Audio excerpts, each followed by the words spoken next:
حلوه حته الكره بوش القدم، وادي وليد الحصري وفيها خطوره. وليد الحصري خطر، يا سلام يا شناوي، ولسه جوه الجول، جوه الجول. ايزاك يا سلام عليك يا ايزاك، لسه نازل اول لمسه اول هم. وادي الهدف، شوفوا الاعاده، شوفوا الحصري خدمته مفيش كلام، رجع وليد الكوره، لمسها الراجل، راحت للشناوي وخدها ايزاك، حطها بالقدم اليسرى. الراجل رايح بجسمه لكن ما شاء الله رجله طويله، لقطها زي الملقط هذا اللاعب ايزاك. ادي وليد، شوفوا وليد رجعها، الكاميرا فتحت جابت الكوره، شوفوا الكاميرا الثانيه حطها ازاي الراجل اللي خدها بالشمال.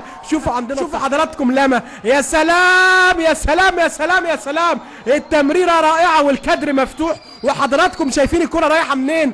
شوف الكرة راحت لتمساح والراجل جاي من الخلف للامام، وادي الياس امامنا فين، تمساح خدها وراح، ولكن هو رايح عايز ركلة جزاء، هو عدى بالكرة والشناوي فين. وادي رشاد جوه الجول،